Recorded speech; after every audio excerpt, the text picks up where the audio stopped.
In this video, I will be talking about how hash maps work in Java, covering some of the important hash map concepts along the way. Hash map is a data structure that provides almost direct access to the stored data, making it ideal for scenarios where quick retrieval of data is required. Let's take a look at an animation to quickly visualize how we store Java objects in a hash map. On the screen, we have three Java objects and a hash map that is made up of two buckets. We drop Java objects into the hash map one by one. Which object goes into which bucket is determined by an algorithm, and we will be talking about the bucket computation algorithm shortly. When we have a bucket that contains more than one object, for example, the bucket on the right contains two objects, then those objects are linked together and a linked list is formed between the objects in that bucket.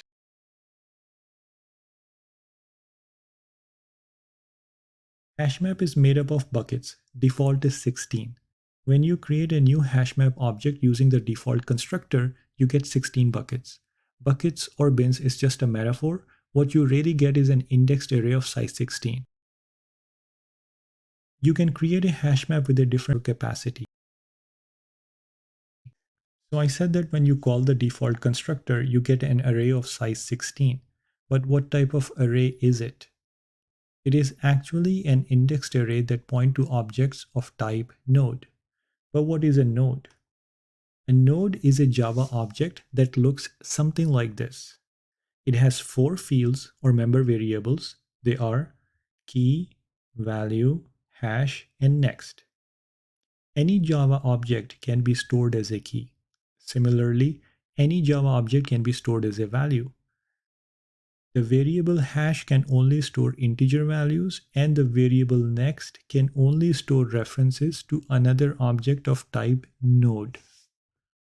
When we are storing data into a hash map, we always pass two objects into the hash map. One object is the key and the other object is the value. It is us who decide which object serves as the key and which object is the value associated with that key. The key and value objects go into the node object. Hash of the key is stored into the variable named hash, and then the node object is stored into one of the indexes of the HashMap array. Now that we have an understanding of the HashMap data structure, let's write some code and see how buckets are selected for storing key-value pairs. I have created two custom Java classes. The name of the first class is movie. It has only one variable inside of it for storing the name of the movie. The objects of type movie will serve as the key in my hash map. The name of the second class is movie_info. It has two variables of type string. One variable is for storing the year when the movie was released, and the second variable is for storing the genre of the movie, such as action, adventure, comedy, sci-fi, horror, etc. Now let's create a hash map and insert some key value pairs in it. This line right here creates the hash map object. The initial capacity of this hash map is 16. That is the default capacity we get when we call the default constructor. This is where I'm instructing the hash map to use objects of type movie as the key and use objects of type movie_info as the value associated with the key. Now it is time to create movie and movie_info objects and insert them into the hash map. I'm calling the put method to insert movie1 and movie_info1 objects into my hash map. I have also written a method that prints the location of the movie object in the hash map. The hashcode of the movie object is this, and we will use this hashcode to locate a bucket for storing this key value pair in the hash map.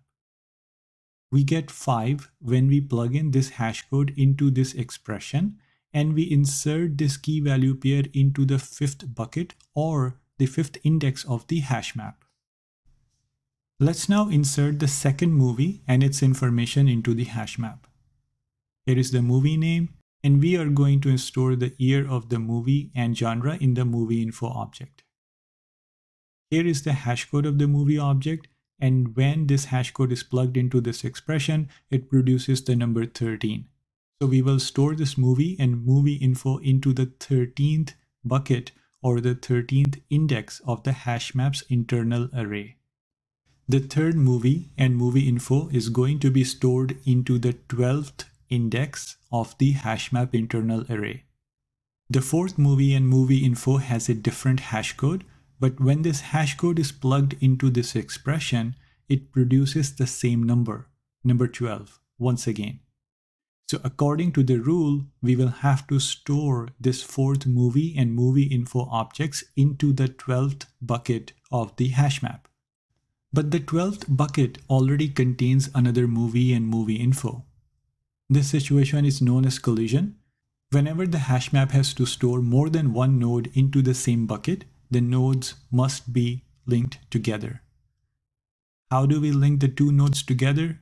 We link them together by assigning the reference of the second node in the next variable of the first node. When there are three nodes in the same bucket, then the second node holds the reference to the third node, and so on and so forth. The reason why we use a hash map is because we want to be able to retrieve objects quickly in a constant amount of time. If we want to retrieve the movies Jurassic Park, Minions, and Furious 7, we can retrieve them in constant time. All we have to do is find the hashcode of the key. From the hashcode, we can find the index using this expression, and the first item stored at that index is the movie we are looking for. But what if we are looking for the movie named The Big Short? It is the second node, not the first node. We will calculate the hashcode using the movie name. Then using this expression, we will come to know that the movie is stored in the 12th index. But when we go to the 12th index, the first movie we will find is the movie named Minions. That's not the movie we are searching for. So the hash map will check if the next variable of the first node points to another node object.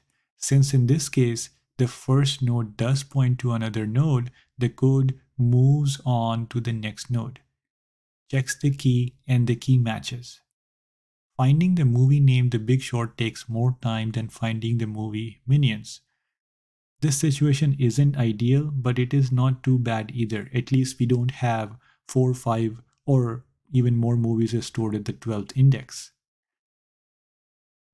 If there are many objects stored at one index, then we will have to traverse the list every time we have to find an object stored at that index. When working with hash maps, our goal is to spread out the nodes containing key value pairs in the hash map as evenly as possible and minimize the formation of long lists at each index. The picture on the screen shows a scenario where all 4 movies are stored at index 8 of the hash map. While this hash map is fully functional, we will fail to take performance advantage offered by a hash map if we have long lists stored at each index. What we are seeing on the screen is a linked list, and retrieving objects from a linked list is slow because we have to move from one object to another sequentially until we find the object that we are looking for. If you are wondering how did we end up creating a linked list at index location 8 of the hash map, then pay attention to the hash value of every node. Every node has a hash value of 1000. Plug in 1000 into this expression and it leads us to the 8th index in the hash map array, and that's how we ended up with the linked list at index 8. It is important to come up with an implementation of hashcode method that distributes the hashcodes across the integer range as evenly as possible so that we don't end up creating one or a few long linked lists in the hash map. I have used Eclipse to auto-generate an implementation of the hashcode method for my movie class, but we can write our own implementation also. Before continuing further, let me go back to our original hash map where the hashcodes for every movie was different. Now let's talk about 2 important hash map concepts, load factor and threshold. When I created a new hash map earlier in this video, I called the default constructor. When default constructor is called, then we get a hash map with 16 buckets, and the default load factor is 0.75. So what is a load factor? Load factor is a measure that is used by the hash map to decide when the capacity of the hash map should be increased. The default load factor of 0.75 means that when the hash map is 75% full, then it is time for increasing the capacity of the hash map. We have 16 buckets in the hash map, and 75% of 16 is equal to 12. So in our case, 12 is the threshold. When this threshold is exceeded, then the hash map has to increase its capacity. And when the hash map increases its capacity, it always doubles its capacity. If we started off with the initial capacity of 16, then after the threshold is exceeded, a new hash map object is created with a capacity of 32 buckets. 75% of 32 is 24, so 24 is going to be the new threshold. The hash map will once again double in size if we insert the 25th object into the hash map, and the new size of the hash map is going to be 64, so on and so forth. It is worth mentioning that when the hash map doubles in size, what's really happening behind the scenes is that a new hash map object is created with twice the capacity. Then each object stored in the smaller hash map is copied into the new, bigger hash map. When copying the objects into the new hash map, the bucket or index is computed again using the expression we have seen earlier in this video. The size or capacity of the hash map is one of the values used in this expression. And since the size of the hash map has increased from 16 to 32, we have replaced the number 16 with the number 32. On the screen, you will notice that there is no linked list in the new hash map. That's a good thing. The movie Jurassic Park and the movie Big Short are still at the same index they were in the smaller hash map, but the movie Minions and Furious 7 are stored at index 28 and 29 respectively. Because of the limited screen real estate, I'm not including the other movies which triggered the increase in the size of the hash map. If you have found this video helpful, then please press the like button and subscribe to my channel, as this would help me measure interest in this type of content. You can also support my work by purchasing a subscription of my software for creating REST API mocks with simulation capabilities, designed to speed up application development and testing by eliminating common recurrent problems faced by application development teams. My product's link is on the screen and in the description below. Stick around to watch a quick demonstration of some of the features I have built into my product, API on Cloud. API on Cloud provides a graphical user interface for creating REST API mocks. Watch me create and deploy a REST API in the next 30 seconds. Since no coding is required, both programmers and non-programmers in the team can make contributions to the application development and testing process. It also is a great way to visualize APIs during design sessions. There is a built-in API tester, which can be used to view simulated API responses instantly.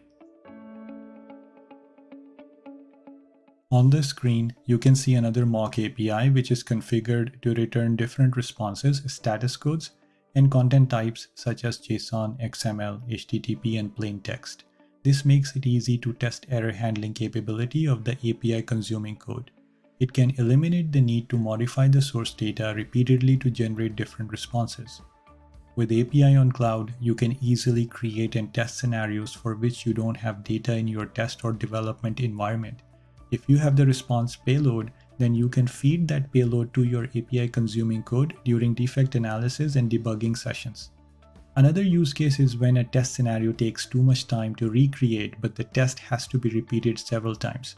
You can solve this problem by capturing the response payload once, then create a mock REST endpoint using API on Cloud and feed the same payload to your application effortlessly as many times as it is needed. With a click of a button, you can enable API response simulation. On the screen, you are seeing a mocked REST API that is automatically replacing different string fields with a null every time it is invoked.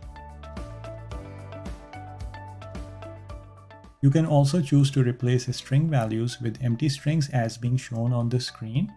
You can choose to replace string values with white spaces also. Want to know what will your application do if required fields are missing from the API response? You can easily simulate those scenarios as well. The response simulation engine can remove strings, numbers, Boolean values, arrays, and entire objects from the JSON response payload.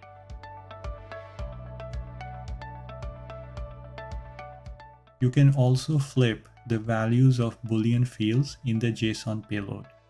Built-in simulation capabilities like these and more can speed up testing by eliminating the manual steps involved in generating different payloads.